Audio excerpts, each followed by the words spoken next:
Hey guys, what's up? This is Ari at Wirefly.com, and I'm here with your Wirefly video review of the Samsung Gravity 2 for T-Mobile's network. And as you may have guessed by the name, the Gravity 2 is of course the next version of the original Gravity, and it's a messaging-centric phone with a nice 4-line QWERTY keyboard. And it comes in this pumpkin color, and also a berry color, which is of course a more reddish version. And it's a very well constructed phone, feels nice in the hand. It's very sturdy construction, nice slide out keyboard here which locks into place with not much give. So a well put together phone overall. And if we turn it over to the left, you have a volume rocker here.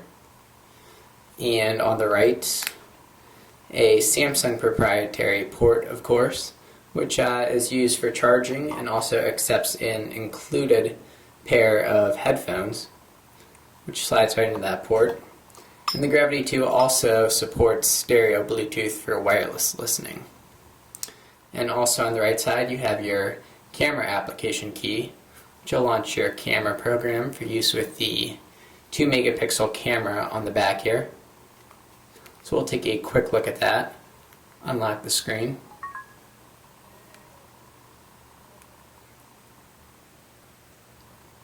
So here's your camera application. Nicely laid out application here. And the Gravity 2 takes decent pictures as far as 2 megapixel cameras go, but tended to wash out images taken in brighter light. But indoor images usually turned out decently. And you can take images up to 1600 by 1200. We'll take a quick picture. So after taking a picture, you have the ability, you can see, to send to an online album. So that includes online image sharing such as Kodak, Flickr, Snapfish, that kind of thing. Then we'll use the same menu to switch into the camcorder. So you can see already that the video is going to be fairly low resolution. So really not great video quality. It'll be fine for MMS messages, but really not much more than that. And the real highlight here is the QWERTY keyboard.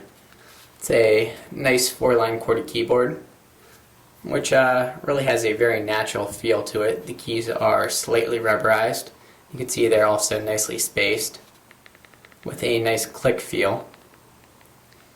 And then the menu options here. A very natural placement for use with your thumbs.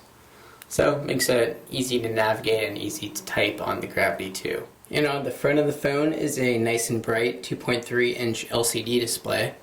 And it's not going to be as sharp as some of the higher end Samsung models, but it'll be acceptable for a messaging-centric device.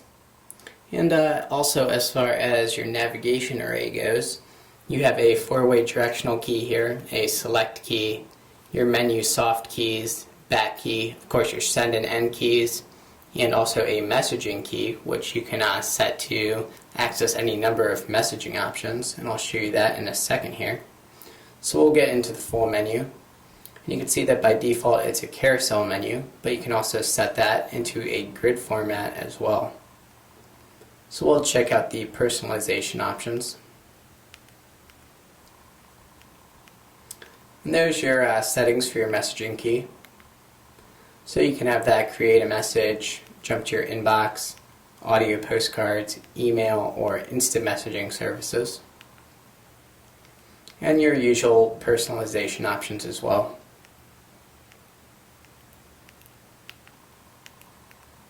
There's airplane mode.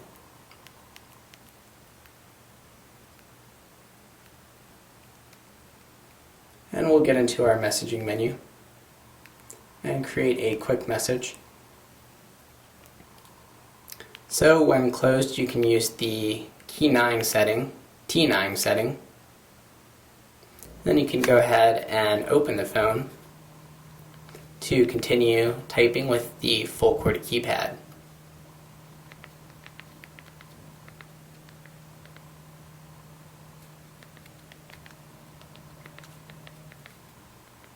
And use the Alt pad for numerical entries. So there it is. We'll get back to the messaging menu. You do have built-in support for most popular email services. And if you didn't see your service there, you can also try to enter in another address, although there's no guarantee that it'll support that. And I went ahead and set up a Gmail account with the Gravity 2.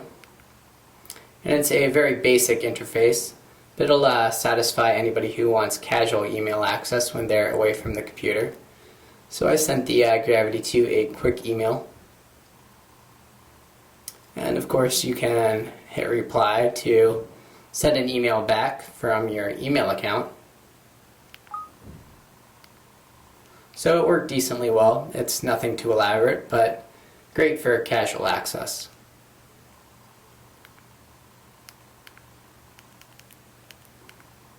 And support for instant messaging platforms including AIM, Windows Live, and Yahoo messengers.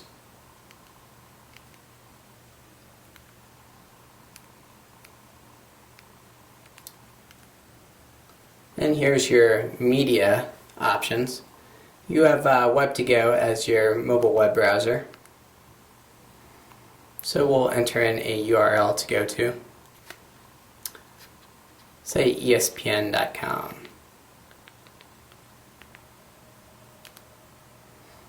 And the Gravity 2 is going to be fine for browsing mobile content.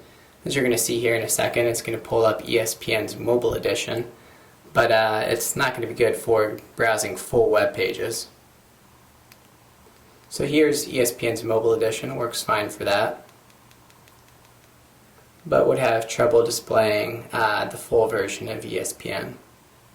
We'll get back into the media menu and take a quick look at the music player. So here's where you can find the music player, and we'll play a quick track. So you have your usual options to skip, repeat, and you can use your directional keys to advance a song.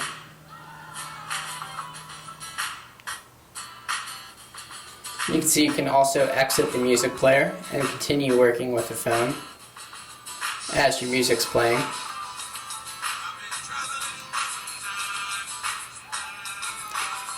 And we'll get back into the media menu to stop the music.